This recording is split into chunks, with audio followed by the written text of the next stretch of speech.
Hello friends, this is Sonu. Welcome to Masti academy. और I hope आप लोग मस्त होंगे, ज़बरदस्त होंगे। तो चलिए स्टार्ट करते हैं बिना समय को गंवाएं और देखते हैं क्वेश्चन नंबर 1 से स्टार्ट करेंगे। देखिए, कल हमने 20 क्वेश्चन देखा था और 4 ऑप्शन का डिस्कशन किया, इसीलिए हम लोग 80 क्वेश्चन जान चुके थे। चलिए स्टार्ट करते हैं। तो देखिए, क्वेश्चन नंबर 1 है कि कार्बन फुटप्रिंट से क्या तात्पर्य है। ऑप्शन नंबर 1 है कि यह एक संस्था है, व्यक्ति या उत्पाद द्वारा किए जाने वाले कुल कार्बन उत्सर्जन। ऑप्शन नंबर बी, वायुमंडलीय कार्बन जो समुद्री पारितंत्र के मैंग्रोव वन, समुद्री घास तथा दलदल में जमा हो जाता है। ऑप्शन नंबर सी, प्रकाश संश्लेषण की क्रिया द्वारा वातावरण के कार्बन डाइऑक्साइड से जो कार्बन निकलकर पौधे एवं मिट्टी में संग्रहित हो जाता है। ऑप्शन नंबर सी है इनमें से कोई नहीं। तो आप बताइए कि इसका आंसर क्या होगा। फटाफट से आप लोग कमेंट कर करके बताएंगे इसका आंसर क्या होगा। तो दोस्तों, कार्बन फुटप्रिंट, सबसे पहले हम समझेंगे कि कार्बन फुटप्रिंट क्या है। ओके, तो ध्यान रहे कि कार्बन फुटप्रिंट एक संस्था है। एक क्या है? संस्था है। और यह एक ऐसी संस्था है जो एक व्यक्ति या उत्पाद, यानी कि कितना कार्बन डाइऑक्साइड का जो उत्सर्जन करता है उसी को कार्बन फुटप्रिंट कहा जाता है।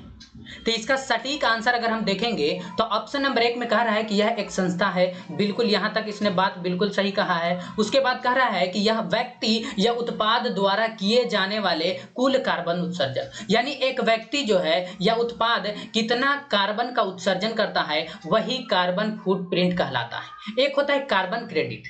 तो आइए अब हम इसी में समझ लेते हैं। तो इसका सटीक आंसर क्या हो गया? Option number 1। तो ध्यान रहे, कार्बन क्रेडिट किसे कहा जाता है? Carbon credit. दोस्तों, कार्बन क्रेडिट, अब ध्यान दीजिए, कार्बन क्रेडिट किसको कहा जाता है? ऐसा प्रमाण पत्र जो व्यक्ति 1 टन कार्बन डाइऑक्साइड देता है उसी को हम कहते हैं कार्बन क्रेडिट कहा जाता है। अब देखिए दोस्तों, इसका ऑप्शन नंबर 2 क्या कहता है? ऑप्शन नंबर 2 कहता है वायुमंडलीय कार्बन जो समुद्री पारितंत्र के मैंग्रोव वन, समुद्री घास तथा दलदल में जमा हो जाता है, उसको क्या कहा जाता है? तो ध्यान रहे, देखिए वायुमंडल, आप जानते होंगे कि वायुमंडल का जो रंग होता है वो कैसा होता है? नीला। वायुमंडल का रंग कैसा होता है? नीला होता है दोस्तों। तो इसीलिए वायुमंडल का रंग नीला होता है, उसी से आप याद रखेंगे कि यह हो जाएगा आपका ब्लू। वायुमंडलीय कार्बन जो समुद्री पारितंत्र के मैंग्रोव वन, समुद्री घास तथा दलदल में जमा जो हो जाता है उसको कहते हैं blue carbon. Okay. Option number C है कि प्रकाश संश्लेषण की क्रिया द्वारा वातावरण के कार्बन डाइऑक्साइड से जो कार्बन निकलकर पौधे एवं मिट्टी में संग्रहित हो जाता है। अब देखिए कि प्रकाश संश्लेषण की क्रिया के द्वारा, अब बताइए कि जब प्रकाश संश्लेषण होता है तो कलर उसमें पता होगा आपको कि कौन सा कलर, तो ग्रीन कलर ज्यादा। तो इससे याद रख लेंगे आप इसको कि इसमें हो जाएगा आपका ग्रीन कार्बन। कौन सा होगा? Green carbon. तो आई होप आप क्वेश्चन नंबर 1 समझ गए होंगे। बढ़ते हैं अगले सवालों की ओर। क्वेश्चन नंबर 2, अगला सवाल है कि किसी भी गैस को द्रव्य में परिवर्तित करने हेतु, कोई गैस है, अब उसको द्रव में परिवर्तित करना है, सबसे उपयुक्त अवस्था निम्न में से कौन सा है? ऑप्शन नंबर 1 है उच्च दाब निम्न ताप।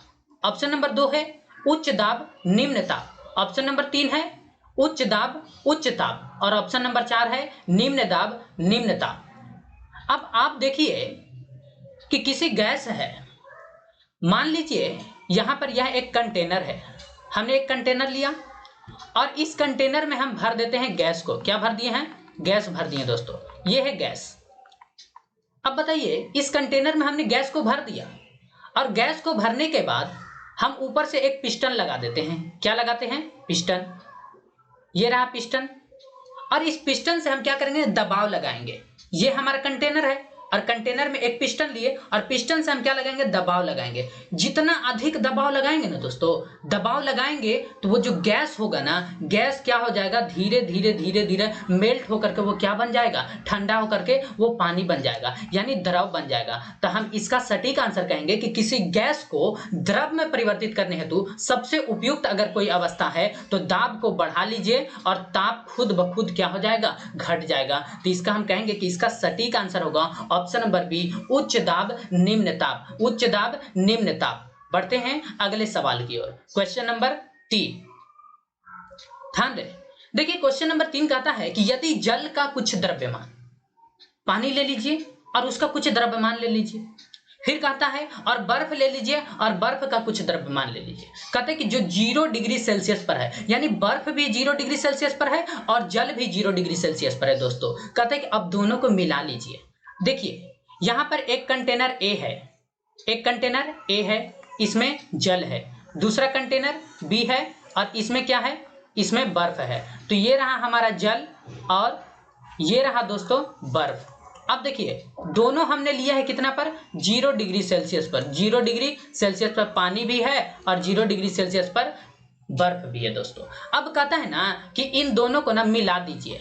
अब देखिए इन दोनों को जब हम मिलाएंगे तो इसमें ए भी आ गया कंटेनर और इसमें कंटेनर बी भी आ गया। एक बड़ा सा कंटेनर लिए जिसमें कंटेनर ए भी हट गया, कंटेनर बी भी आ गया, यानी इसमें हम कहेंगे कि जल भी है और पानी भी है और दोनों 0 डिग्री सेल्सियस पर है। दोनों कितना पर है दोस्तों, 0 डिग्री सेल्सियस पर। अब देखिए याद रखिएगा यहाँ पर पूछ रहा है कि परिणामी ताप क्या होगा। तो ताप में अंतर तभी होता है दोस्तों जब दोनों का टेम्परेचर अलग अलग हो, लेकिन यहाँ पर इसका भी टेम्परेचर समान है, इसका भी टेम्परेचर, दोनों का टेम्परेचर समान है, इसीलिए हम कहेंगे कि ताप में अंतर नहीं होगा। अब देखते हैं ऑप्शन क्या कहता है। ऑप्शन नंबर 1 है कि वृद्धि होगा, जब हम दोनों को आपस में मिलाएंगे ना तो टेम्परेचर में वृद्धि होगा। ऑप्शन नंबर 2 कहता है ना कि कमी होगा और ऑप्शन नंबर 3 कहता है अपरिवर्तित रहेगा और ऑप्शन नंबर 4 कहता है जल तथा बर्फ के द्रव्यमान पर निर्भर करेगा। दोस्तों ये जल ना ही बर्फ के द्रव्यमान पर निर्भर करेगा, इसका सटीक आंसर होगा कि ये अपरिवर्तित रहेगा। कैसा रहेगा,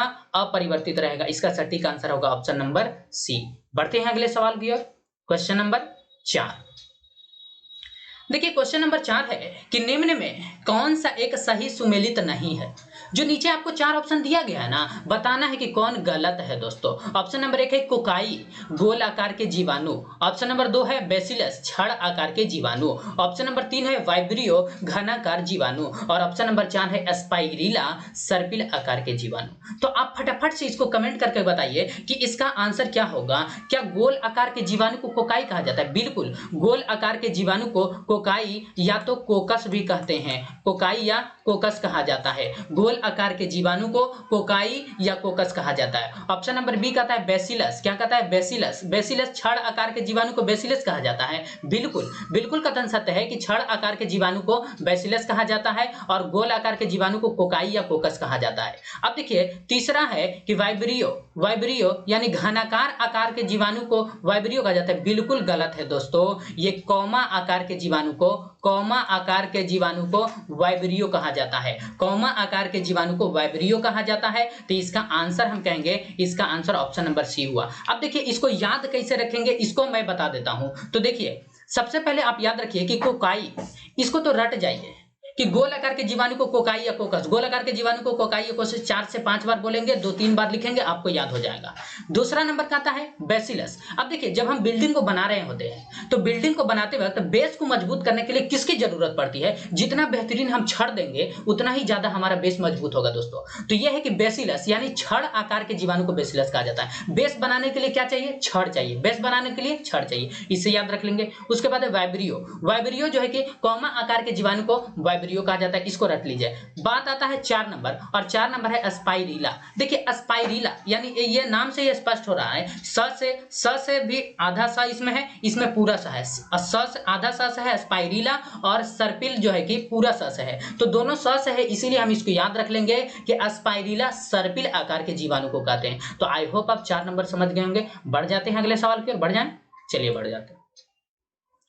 अगला सवाल है क्वेश्चन नंबर 5, कहता है हैबर विधि। हैबर विधि द्वारा अमोनिया उत्पादन के संबंध में कौन सा एक सही नहीं है? यहाँ पे स होगा दोस्तों, यहाँ पे स होगा। कौन सा एक सही नहीं है? ऑप्शन नंबर 1, शुद्ध नाइट्रोजन एवं हाइड्रोजन को 1:3 के अनुपात में मिश्रित किया जाता है। ऑप्शन नंबर 2, यह अभिक्रिया इरिवर्सिबल होता है, यानी व्युत्क्रमानुपाती को ही अनुक्रमानुपाती कहा जाता है। ऑप्शन नंबर सी है कि अभिक्रिया के फलस्वरूप आयतन में कमी होगा। और ऑप्शन नंबर डी है दोस्तों, अभिक्रिया ऊष्माक्षेपी है। तो कहता है कि इसमें से कौन सही नहीं है?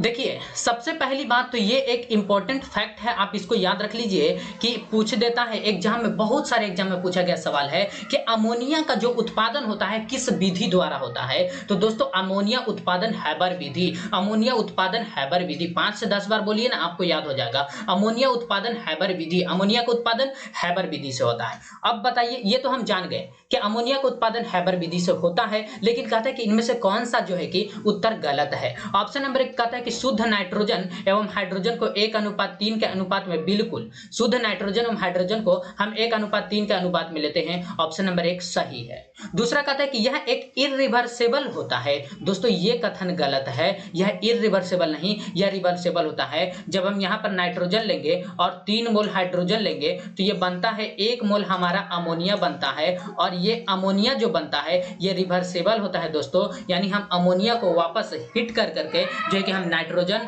और हाइड्रोजन को प्राप्त कर सकते हैं। इसीलिए जिस रिएक्शन को हम यानी कि रिएक्टेंट से प्रोडक्ट बना सकते हैं और वापस प्रोडक्ट से हम रिएक्टेंट बना सकते हैं, उसी को हम कहते हैं, क्या कहेंगे, उसी को रिवर्सिबल रिएक्शन कहते हैं। और जिसको हम रिएक्टेंट से प्रोडक्ट बनाए हैं और लेकिन वापस प्रोडक्ट से रिएक्टेंट नहीं प्राप्त कर सकते हैं, उसी को हम कहते हैं इरिवर्सिबल रिएक्शन। जैसे ए मिला और बी मिला, तो ए बी मिल करके दोस्तों ये ए और बी मिल गया साथ में, जब हम इसको वापस से हिट करेंगे ना तो ये फिर से ए टूटेगा और बी टूटेगा। ये बात है, ये बात है। आइए अगला ऑप्शन नंबर सी कहता है कि अभिक्रिया के फलस्वरूप आयतन में कमी। बिल्कुल सही बात है। जब हम कोई भी रिएक्शन करते हैं दोस्तों तो उसमें उष्मा का जो है कि हानि होता है, और उष्मा का जब हानि होगा दोस्तों, उष्मा का हानि होगा तो उसके आयतन में कमी होगी कि नहीं होगी? बिल्कुल कथन सत्य है। और ऑप्शन नंबर सी डी कहता है यह एक ऊष्माक्षेपी है, यानी उष्मा का बाहर निकलना ऊष्माक्षेपी, उष्मा का वापस आ जाना ऊष्माशोषी कहलाता है दोस्तों। तो आई होप आप 5 नंबर समझ गए होंगे। बढ़ें,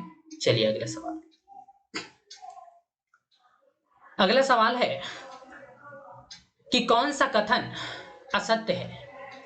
ऑप्शन नंबर 1, प्रकाश संश्लेषण में ऑक्सीजन उत्पन्न होता है। ऑप्शन नंबर 2, प्रकाश संश्लेषण में एटीपी का निर्माण होता है। और ऑप्शन नंबर 3, प्रकाश संश्लेषण में उत्पन्न ऑक्सीजन कार्बन डाइऑक्साइड के विघटन से प्राप्त होता है। ऑप्शन नंबर डी है कि प्रकाश संश्लेषण का अंतिम उत्पाद ग्लूकोज है। अब ध्यान दीजिए दोस्तों, ये बहुत ही महत्वपूर्ण फैक्ट है कि कौन सा कथन असत्य है। प्रकाश संश्लेषण में ऑक्सीजन उत्पन्न होता है, बिल्कुल प्रकाश संश्लेषण में ऑक्सीजन उत्पन्न होता है। दूसरा है कि प्रकाश संश्लेषण में एटीपी का निर्माण होता है, बिल्कुल कथन सत्य है। और ऑप्शन नंबर सी है कि प्रकाश संश्लेषण में उत्पन्न ऑक्सीजन कार्बन डाइऑक्साइड के विघटन से प्राप्त होता है। यह गलत है दोस्तों। प्रकाश संश्लेषण में जो उत्पन्न ऑक्सीजन होता है वो कार्बन डाइऑक्साइड के विघटन से नहीं, बल्कि ये जल के विघटन से होता है। ये किसके विघटन से होता है? जल के विघटन से। और ऑप्शन नंबर डी कहता है दोस्तों कि प्रकाश संश्लेषण का अंतिम उत्पाद ग्लूकोज है। बिल्कुल बिल्कुल ये भी कथन सत्य है कि प्रकाश संश्लेषण का जो अंतिम उत्पाद बच जाता है, अंतिम उत्पाद जो है वो ग्लूकोज होता है। तो इसका सटीक आंसर हम कहेंगे कि option number C, option number C. बढ़ जाएं अगले सवाल की ओर, बढ़ते हैं अगले सवाल। अगला सवाल है, न्यूमेरिकल है कि एक गेंद को 12 मीटर की ऊंचाई से विरामावस्था से यानी रुका हुआ है और वहीं से गिराया जाता है। फिर कहता है कि जमीन की सतह से टकराने के बाद जब वो गेंद जमीन की सतह पर, ये जमीन की सतह है, यहां से हम गिरा रहे हैं, तो ये गिरने के बाद जो है कि ये यहां आकर के ये जो टकराती है, तो कहता है कि टकराने के बाद यह 9 मीटर की ऊंचाई तक उठता है। टकराता है और टकराने के बाद 9 मीटर की ऊंचाई तक उठ जाता है, तो बच गया कितना? 3 मीटर। और कहता है कि जमीन की सतह से टकराने पर गतिज ऊर्जा का कितना भाग नष्ट हो जाता है।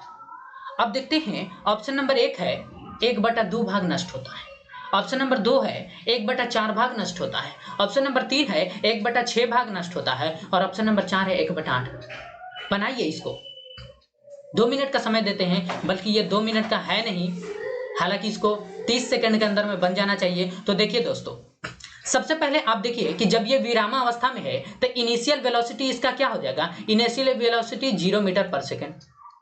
दूसरी बात ये कहता है कि कहां से गिराया है, 12 मीटर की ऊंचाई से। देखिए यहां पर हम ले लेते हैं, ये है 12 मीटर।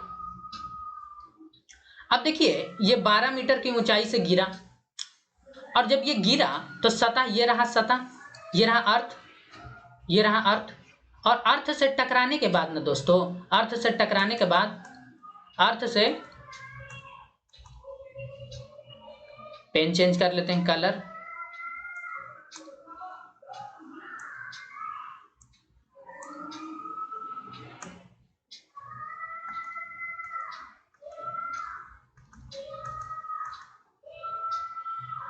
आइए दोस्तों, जब ये अर्थ से टकराता है तो टकराने के बाद ये वापस उठता है कितना तक, 9 मीटर तक, 9 मीटर तक ये उठ जाता है।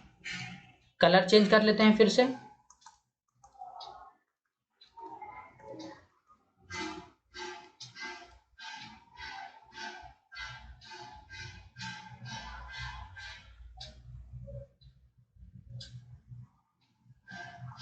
आइए ये 9 मीटर कितना है, उड़ जाता है। तो जब ये सतह से टकराया तो टकराने के बाद ये 9 मीटर ऊपर उठ जाता है। अब जब ये 9 मीटर ऊपर उठ जाता है तो बचता कितना है, ये बच जाता है 3 मीटर। ये कितना बच जाता है, 3 मीटर दोस्तों। अब देखिए कि हम जानते हैं कि किसी भी चीज को जब हम नीचे से ऊपर फेंकते हैं तो काइनेटिक एनर्जी ऊपर जाकर के पोटेंशियल एनर्जी में बदल जाता है, यानी गतिज ऊर्जा स्थितिज ऊर्जा में बदल जाता है। जब हम ऊपर से गिराते हैं तो स्थितिज ऊर्जा गतिज ऊर्जा में बदल जाती है। तो याद रखेंगे यहां पर हम निकालेंगे पोटेंशियल एनर्जी, और पोटेंशियल एनर्जी बराबर होता है mgh, पोटेंशियल एनर्जी mgh होता है दोस्तों। अब देखिए ये 12 मीटर ऊंचाई से गिराया है, तो ये क्या है, हाइट है। तो हम हाइट के जगह पर, इसके जगह पर हम यहां पर हम रख देंगे, तो हो जाएगा 12 और mg, 12 mg। ये जब हम गिराए तो 12 mg गिरा हाइट से। दूसरा बात, अगर हम फिर पोटेंशियल एनर्जी निकालेंगे तो कितना mg, जब ऊपर टकराने के बाद ऊपर उठता है, तो टकराने के बाद ऊपर उठता है दोस्तों 9 mg, 9 mg। अब बताइए कि जब ये टकराने के बाद 9 mg ऊपर उठता है तो ऊपर उठने का बचा हुआ कितना भाग रह गया, 3 mg। कितना रह गया, 3 mg। तो अब हम यहां से निकाल लेंगे कि क्या पूछा है कि जमीन की सतह से टकराने पर गतिज ऊर्जा का कितना भाग नष्ट होगा। तो देखिए कि जमीन की सतह से टकराने के बाद काइनेटिक एनर्जी का कितना भाग जो नष्ट होगा, काइनेटिक एनर्जी बराबर हो जाएगा पोटेंशियल एनर्जी। कितना है हमारा पोटेंशियल एनर्जी, बचा हुआ पोटेंशियल एनर्जी 3 mg, और टोटल पोटेंशियल एनर्जी कितना है, 12 mg। अब देखिए दोस्तों, ये से mg से mg कट गया, बच गया 3 से 4, 12 कट जाएगा 1/4 भाग में, 1/4। तो इसका सटीक आंसर होगा 1/4 भाग। आई होप आप समझ गए होंगे। तो इसका सटीक आंसर ऑप्शन नंबर बी। तो चलिए बढ़ते हैं अगले सवाल की ओर। अगला सवाल है 8 नंबर। एक समुदाय के जीव जंतु और वनस्पति एवं दूसरे समुदाय के जीव जंतु और वनस्पति के बीच पाई जाने वाली विविधता को क्या कहते हैं। एक समुदाय है, अब ऑप्शन नंबर देख लेते हैं। ऑप्शन नंबर 1 है अनुवंशिकता विविधता, ऑप्शन नंबर 2 है प्रजाति विविधता, ऑप्शन नंबर 3 है परितंत्र विविधता, और ऑप्शन नंबर 4 है इनमें से कोई नहीं, नन ऑफ दीज। तो कहता है कि एक समुदाय, हम ले लेते हैं कोई समुदाय ए है और दूसरा समुदाय बी है। अब कहता है ना कि एक समुदाय ए की जीव जंतु, एक समुदाय ए की जीव जंतु प्लस इसका वनस्पति, प्लस इसका वन ले लेते हैं। फिर कहता है कि दूसरे समुदाय का जीव जंतु, बी समुदाय का जीव जंतु, और इसका वनस्पति यानी वन ले लेते हैं। तो कहता है यानी कि एक कोई समुदाय ए है, उसका जीव जंतु, अब प्लस जो है कि उसका वनस्पति। दूसरा समुदाय बी है, उसका जीव जंतु, अब प्लस उसका वनस्पति। अब ये कहता है ना कि दोनों के बीच जो पाई जाने वाली विविधता है ना, उस विविधता को क्या कहा जाता है दोस्तों? देखिए, इन दोनों के बीच जो विविधता पाया जाता है उसको हम कहते हैं पारीतंत्र विविधता। पारीतंत्र विविधता तो रट लीजिए दोस्तों। कुछ सवाल ऐसे होते हैं ना जिसको समझना ही, अगर समझ में ना आए उसको डायरेक्ट रट जाइए। एग्जाम में पूछे जाते हैं, आप डायरेक्ट रट जाइए। तो एक समुदाय के जीव जंतु ए है जिसका वनस्पति ए, जिसका जीव जंतु ए, दूसरे समुदाय बी है, उसका जीव जंतु बी, उसका जो है कि वनस्पति बी, और दोनों में कहता है कि डिफरेंस क्या है, दोनों में पाई जाने वाली विविधता क्या है, उसको पारीतंत्र विविधता कहते हैं दोस्तों। इसका सटीक आंसर ऑप्शन नंबर सी। बढ़ते हैं अगले सवाल की ओर। Question number 9। देखिए 9 नंबर कुछ इस प्रकार है कि आकाश में बिजली चमकने पर नाइट्रोजन के किस ऑक्साइड का निर्माण होता है? हम क्या, बहुत से लोग सभी देखे होंगे कि जब बिजली चमकता है, लेकिन आप ये नहीं देखे होंगे कि किस ऑक्साइड का निर्माण होता है, लेकिन बिजली चमकते आपने देखा है। ऑप्शन नंबर 1 कहता है कि जब आकाश में बिजली चमकता है तो डाई नाइट्रोजन ऑक्साइड का निर्माण होता है। ऑप्शन नंबर 2 कहता है कि नाइट्रोजन डाइऑक्साइड का निर्माण होता है। और ऑप्शन नंबर 3 है दोस्तों, नाइट्रोजन मोनोऑक्साइड का निर्माण होता है। इसी को हम नाइट्रिक ऑक्साइड भी कहते हैं, इसी को नाइट्रिक ऑक्साइड भी कहते हैं, इसी को नाइट्रिक ऑक्साइड भी कहते हैं दोस्तों। और ऑप्शन नंबर 4 है डाई नाइट्रोजन ट्राइऑक्साइड। तो देखिए कि आकाश में बिजली चमकने पर नाइट्रोजन के किस ऑक्साइड का निर्माण होता है? तो दोस्तों नाइट्रिक ऑक्साइड, जिसको नाइट्रोजन मोनोऑक्साइड भी कहते हैं, इसका सटीक आंसर ये होगा। तो आप रट जाइए ना कि जब आकाश में बिजली चमकता है तो नाइट्रिक ऑक्साइड, आकाश में बिजली चमकता है नाइट्रिक ऑक्साइड, आकाश में बिजली चमकता है नाइट्रिक ऑक्साइड, या इसी को कहेंगे कि नाइट्रोजन मोनोऑक्साइड। नाइट्रोजन मोनोऑक्साइड, एक ऑक्सीजन लगा रहता है उसको मोनो पढ़ा जाता है दोस्तों। एक नाइट्रोजन है तो नाइट्रोजन और ऑक्सीजन एक रहता है उसको बोलते हैं मोनो, और ऑक्सीजन है तो इसीलिए एक बोलेंगे ऑक्साइड। बढ़ते हैं अगले सवाल की ओर। 10 नंबर दोस्तों, निम्नलिखित में कौन सा एक सुमेलित नहीं है? कुछ भौतिक राशि दिए गए हैं और उसका विमीय सूत्र है, डायमेंशन पूछा है दोस्तों। ऑप्शन नंबर 1 है प्रत्यास्था गुणांक ml-1 t-2। ऑप्शन नंबर 2 है पृष्ठ तनाव सरफेस टेंशन। ऑप्शन नंबर 3 है श्यानता गुणांक ml-1 t-1, और ऑप्शन नंबर डी है प्लांक नियतांक। तो दोस्तों यह है प्रत्यास्था गुणांक। अब हम एक एक करके डिस्कशन करेंगे। कहता है कि प्रत्यास्था गुणांक का जो डायमेंशन होता है ml-1 t-2, क्या ये सही है या गलत, इसको चेक कर लेते हैं। तो देखिए इसको चेक कैसे करना है दोस्तों। प्रत्यास्था गुणांक को का जो फॉर्मूला होता है इसको अंग्रेजी में बोलते हैं मॉडुलस ऑफ इलास्टिसिटी। और modulus of elasticity is equal to होता है स्ट्रेस अपॉन स्ट्रेन।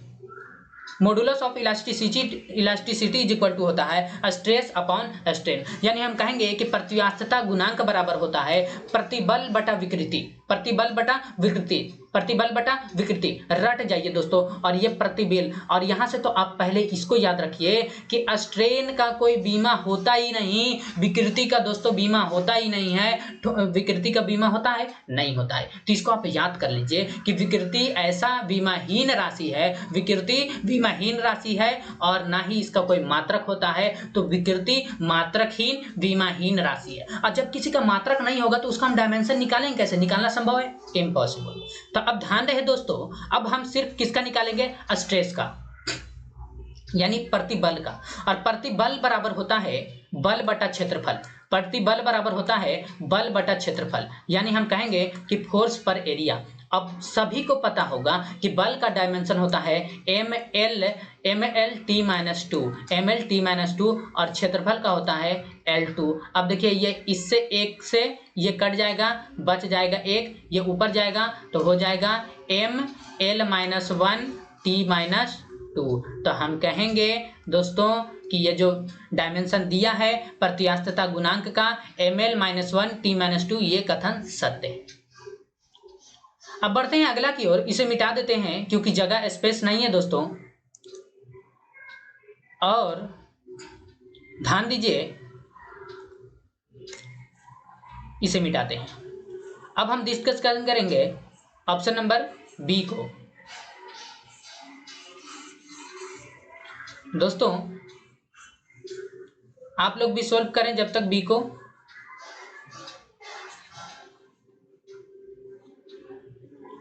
चलिए,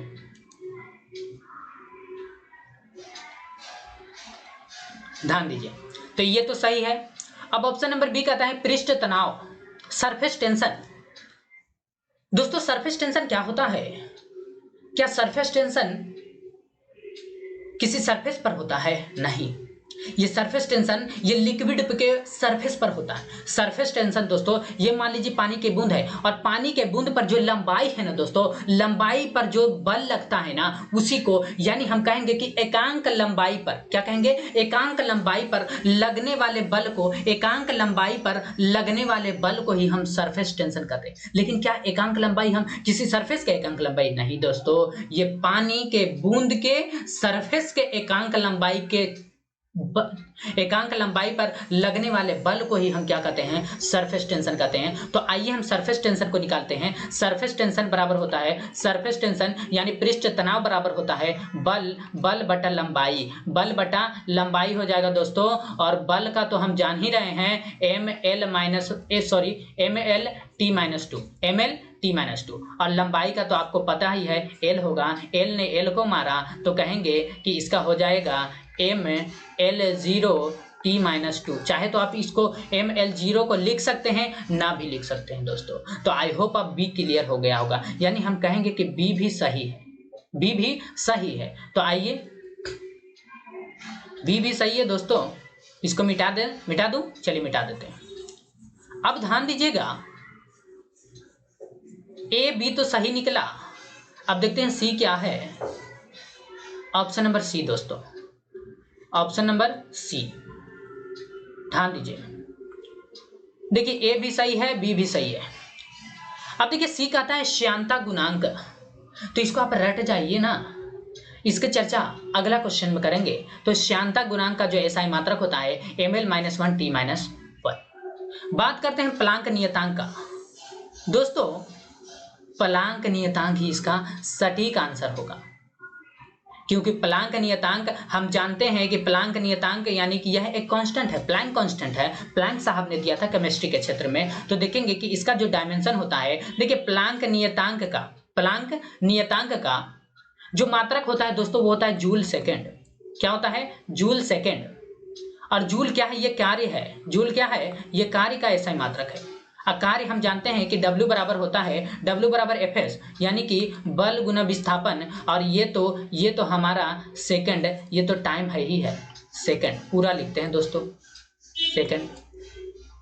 अब देखिए ये बल है, ये विस्थापन है और ये सेकंड है। अब बताइए कि बल का डायमेंशन आपको पता है, बल का डायमेंशन होता है ml t-2, होता है कि नहीं होता है? इनटू उसके बाद देखिए डिस्प्लेसमेंट है तो इसका l हो जाएगा, फिर इनटू देखिए सेकंड का t हो जाएगा। दोस्तों आप काट करके देख लीजिए, ml2 और t-1 हो जाएगा। दोस्तों देखिए क्या ये ऑप्शन नंबर डी में है? ऑप्शन नंबर डी में नहीं है दोस्तों, तो इसका सटीक आंसर होगा ऑप्शन नंबर डी। चलिए दोस्तों बढ़ते हैं अगले सवाल की ओर। और क्वेश्चन नंबर 11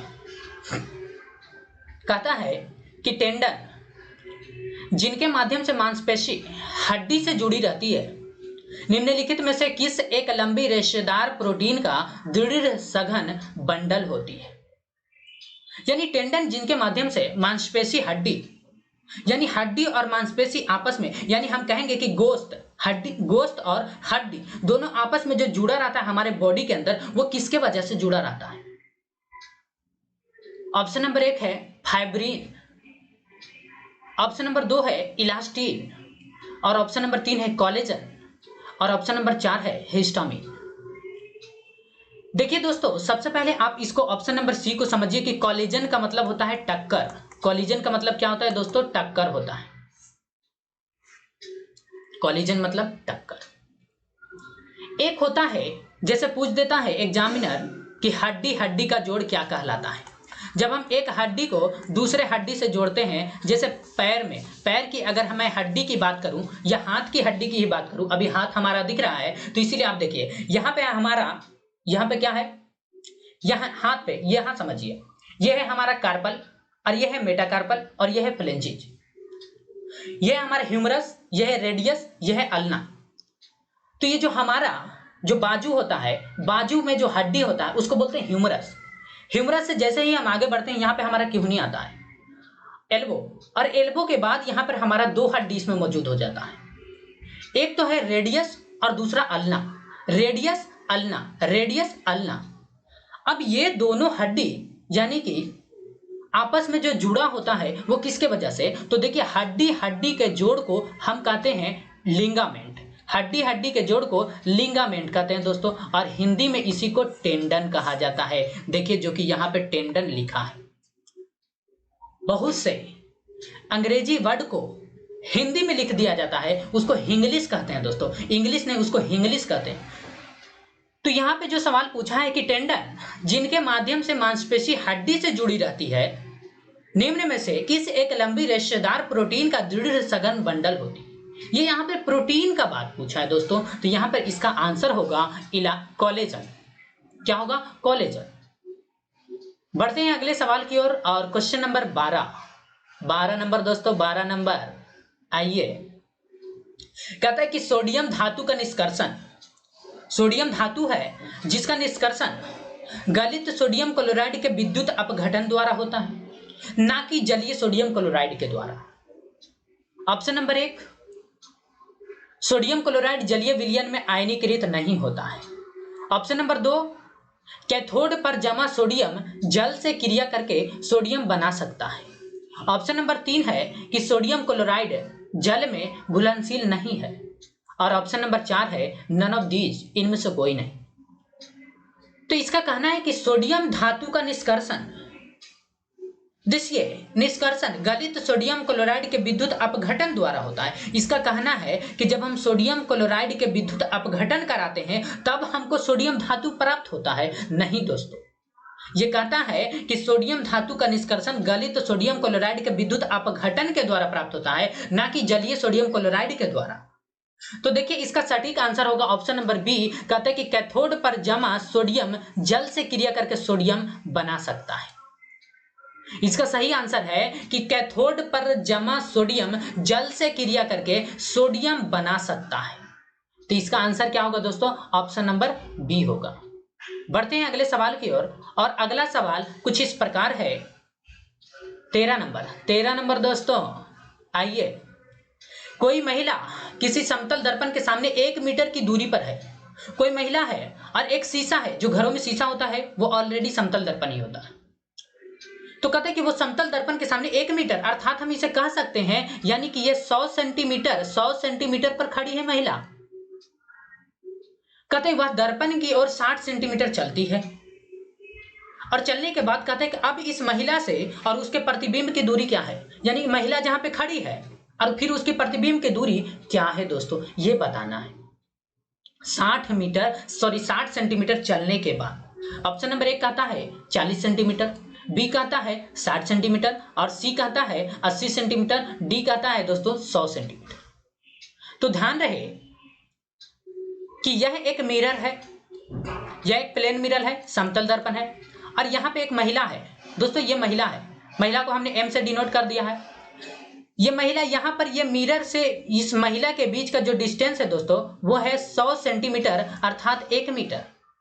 लेकिन क्वेश्चन में कहा है कि महिला 60 सेंटीमीटर मिरर की ओर चलती है। अब हम इस महिला को यहां से कहते हैं कि चलो 60 सेंटीमीटर, तो अब ये महिला 60 सेंटीमीटर चल देती, यानी यहां तक चल देती। कितना चल दी? 60 सेंटीमीटर। जब ये महिला मिरर की ओर 60 सेंटीमीटर चल देती है तो बचा हुआ भाग कितना रह गया दोस्तों? बचा हुआ भाग रह गया हमारा मिरर और इस महिला के बीच के दूरी बचा हुआ रह गया 40 सेंटीमीटर। अब देखिए इस महिला, अब महिला कहां पर है? अब महिला यहां पर है, महिला यहां तक आ चुकी है। 60 सेंटीमीटर चलती मिरर की ओर। अब हम जानते हैं दोस्तों कि जब हम घरों में मिरर जो लगा हुआ था वो प्लेन मिरर होता है, और मिरर में जब हम इमेज देखते हैं, हम जितना दूरी पर मिरर के हम सामने होते हैं ना, इमेज हमारा मिरर के पीछे, मिरर में ही मतलब ये हमको प्रतीत होता है, मिरर में ही उतना ही दूरी पर दिखाई पड़ता है। यानी जितना दूरी पर हम मिरर के आगे होते हैं उतना ही दूरी पर मिरर के पीछे दिखता है। यानी हम कहेंगे कि ये जो महिला का इमेज बनेगा, पेन को चेंज कर लेते हैं दोस्तों, महिला का जो इमेज बनेगा, महिला का दोस्तों महिला का जो इमेज बनेगा, ये देखिए, ये महिला का इमेज बनेगा 40 सेंटीमीटर पर इधर की ओर, ये भी रहा 40 सेंटीमीटर, ये बन गया महिला का इमेज। अब सवाल पूछा क्या है, कहता है कि मिरर और महिला के बीच की दूरी बताइए। तो दोस्तों महिला है यहाँ पर और मिरर का इमेज, मिरर के अंदर इमेज बना यहाँ तक, हम कहेंगे कि 40 सेंटीमीटर इधर और 40 सेंटीमीटर इधर, यानी 80 सेंटीमीटर इसका सटीक आंसर हो जाएगा दोस्तों, option number C, option number C. I hope आप समझ गए होंगे। बढ़ जाते हैं अगले सवाल की ओर। 14 नंबर दोस्तों, बने रहेंगे इसी तरह से। श्वसन के दौरान कार्बोहाइड्रेट निम्न में किसमें विखंडित होता है?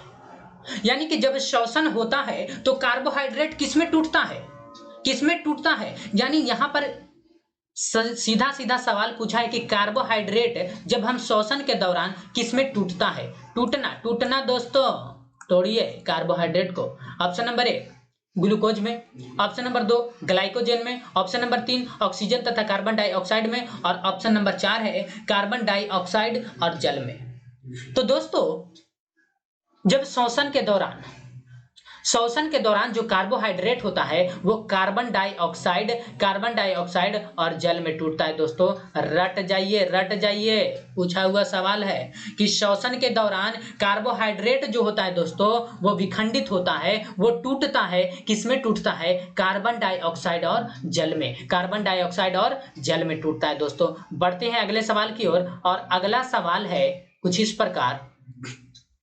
15 नंबर दोस्तों, हम लोग अब 20 पर पहुंचने के करीब हैं। कहता है निम्नलिखित कथनों पर विचार कीजिए। ऑप्शन नंबर 1 संश्लेषित अपमार्जक पेट्रोलियम और सल्फ्यूरिक अम्ल से उत्पन्न एल्किल सल्फोनेट है। दोस्तों एल्किल सल्फोनेट SO3। अगला, अपमार्जकों की शोधन क्रिया साबुन की अपेक्षा शक्तिशाली है। ऑप्शन नंबर सी अधिकांश अपमार्जक जैव निम्नीकृत होते हैं, और ऑप्शन नंबर डी है ऑप्शन नंबर डी नहीं, उपयुक्त में से कौन सा से कथन सत्य है? केवल 1, केवल 2, 1 और 2 दोनों, और ऑप्शन नंबर डी है 1 और 3। तो ध्यान रहे दोस्तों, इसमें से आपको विचार करना है, पहले तीनों स्टेटमेंट पर विचार कीजिए। पहला नंबर स्टेटमेंट कहता है कि संश्लेषित अपमार्जक पेट्रोलियम और सल्फ्यूरिक अम्ल से उत्पन्न एल्किल सल्फोनेट है। उत्पन्न में आधा था यहाँ पर होगा। तो संश्लेषित अपमार्जक पेट्रोलियम और सल्फ्यूरिक अम्ल से उत्पन्न एल्किल सल्फोनेट है। बिल्कुल, संश्लेषित अपमार्जक जो होते हैं वो पेट्रोलियम और सल्फ्यूरिक अम्ल से उत्पन्न एल्किल सल्फोनेट है। हाँ सत्य है। ऑप्शन नंबर 2 कहता है कि अपमार्जकों की शोधन क्रिया साबुन की अपेक्षा शक्तिशाली होती है। बिल्कुल गलत है दोस्तों, अपमार्जकों की शोधन क्रिया साबुन की अपेक्षा शक्तिशाली नहीं होता है। और ऑप्शन नंबर 3 है कि अधिकांश अपमार्जक जैव निम्नीकृत, यह ऑप्शन नंबर 3 अधिकांश अपमार्जक जैव निम्नीकृत होते हैं, यह बिल्कुल सत्य है। अधिकांश अपमार्जक जैव निम्नीकृत होते हैं, तो इसका सटीक आंसर होगा ऑप्शन नंबर सी, 1 और 2 दोनों। 2 नंबर गलत है। बढ़ते हैं अगले सवाल की ओर, और अगला सवाल है 16 नंबर। कौन सा एक डोब्रेनर का ट्रिक समूह नहीं है? ट्रिक नहीं दोस्तों, यहां पे त्रिक होगा, त्रिक, ये गलत है, त्रिक लिख लेंगे आप लोग। ऑप्शन नंबर 1 है lithium sodium potassium, option number 2 है क्लोरीन ब्रोमीन आयोडीन, और ऑप्शन नंबर 3 है कैल्शियम स्ट्रांसियम बेरियम, और ऑप्शन नंबर 4 है आयरन। डोब्रेनर का तिर्यक नियम, इसमें आपको 4 फैक्ट याद रखना है, 2, 3 और 4। आप किसको याद रख लीजिए। एक होता है लिथियम, सोडियम, पोटेशियम, दूसरा क्लोरीन, ब्रोमीन, आयोडीन, और तीसरा है आयरन, निकेल, कोबाल्ट। और 4 नंबर एक याद रख लीजिए, आपको याद करा दे रहे हैं कि डोब्रेनर का तुरीयक नियम में 4 फैक्ट आपको याद रखना है, इसके अलावा नहीं रहता। चौथा है कि सल्फर, सेलेनियम और टेलुरियम, सल्फर, सेलेनियम और टेलुरियम, यही याद रखना है। तो आप बताइए कि इस 4 में से छोड़ करके वह कौन सा है जो इसमें मौजूद नहीं है? तो हम कहेंगे कि ऑप्शन नंबर सी जो है ये मौजूद इसमें नहीं है। ये डोब्रेनर का तिर्यक नियम नहीं है दोस्तों, डोब्रेनर का तिर्यक नियम नहीं है। डोब्रेनर का तिर्यक नियम लिथियम, सोडियम, पोटेशियम, दूसरा है क्लोरीन, ब्रोमीन, आयोडीन, और तीसरा है आयरन, निकेल, कोबाल्ट, और चौथा है सल्फर, सेलेनियम और टेलुरियम। तो आई होप आप इसको समझ गए होंगे। बढ़ते हैं अगले सवाल की ओर। क्वेश्चन नंबर 17 नंबर दोस्तों, आइए। चुंबक के चारों ओर वह अंतराल जिसमें चुंबकीय प्रभाव रहता है, चुंबक के चारों ओर वह अंतराल जिसमें चुंबकीय प्रभाव रहता है, इफेक्ट क्या कहते हैं उसे? ऑप्शन नंबर 1 है चुंबकीय ध्रुव, 2 है चुंबकीय फ्लक्स, 3 है चुंबकीय क्रोड, और 4 है चुंबकीय क्षेत्र। ध्यान दीजिए, यह एक कोई चुंबक है, यह एक चुंबक है, और आप जानते हैं कि चुंबक में एक नॉर्थ पोल होता है, दूसरा साउथ पोल होता है। अब दोस्तों कहता है कि चुंबक में north pole south pole, north pole south pole, north pole south pole होता है। कहता है कि इसमें एक चुंबकीय क्षेत्र उत्पन्न होता है। कहता है कि चुंबक के चारों ओर क्या उत्पन्न होता है? चुंबकीय क्षेत्र। चुंबक के चारों ओर क्या होता है? चुंबकीय क्षेत्र। तो इसका सटीक आंसर होगा दोस्तों option number D. Option number D हो जाएगा। क्या होगा? Option number D. तो चुंबक के चारों ओर क्या उत्पन्न होते हैं? चुंबकीय क्षेत्र। अगला सवाल है 18 नंबर। कोई वस्तु विराम की स्थिति से, यहां अस्थिति नहीं दोस्तों, स्थिति होगा, सही कर लेंगे। विराम की स्थिति से 0.5 मीटर पर सेकंड स्क्वायर के त्वरण के साथ चलती है, और कहता है कि 250 मीटर चलने के बाद इसका वेग क्या होगा। यानी कि कोई वस्तु जो है, और इसका ऑप्शन नंबर 1 कहता है 15.8 मीटर पर सेकंड, 2 12.9 मीटर पर सेकंड, और 3 जो है कि 21.4 मीटर पर सेकंड, और 4 है 19.8 मीटर पर सेकंड। देखिए इसको कैसे सॉल्व करेंगे। सबसे पहली बात कि एक्सेलरेशन जो दिया है त्वरण 0 मीटर पर सेकंड स्क्वायर। दोस्तों अब ये कहता है कि ये जो है कि कितना चलता है, 250 मीटर, 250 मीटर डिस्प्लेसमेंट दे दिया है। 250 मीटर चलने के बाद इसका वेग पूछा है, वेलोसिटी क्या होगा। अब देखिए फाइनल वेलोसिटी पूछा है। अब हम जानते हैं कि जब ये विराम की अवस्था से चला है तो इसका इनिशियल वेलोसिटी कितना होगा? 0 मीटर पर सेकंड, और फाइनल वेलोसिटी पूछा है। तो हम जानते हैं कि v स्क्वायर बराबर u स्क्वायर प्लस 2as। भी तो हमको फाइंड आउट करना है। u का वैल्यू 0, 0 का स्क्वायर 0 होगा, प्लस 2 और इंटू, और a का वैल्यू हमको पता है 0.5, इंटू s का वैल्यू पता है 250 मीटर, 250 रख देंगे दोस्तों। अब ध्यान दीजिए कि यहां से हम दशमलव हटाएंगे, नीचे में 10 होगा, 1 0 से 1 0, ये हो जाएगा 25 दूना 50, अब 50 बचे 250। दोस्तों v स्क्वायर का वैल्यू आ गया 250। अब देखिए जब हम यहां से स्क्वायर हटाएंगे तो यहां अंडर रूट आएगा।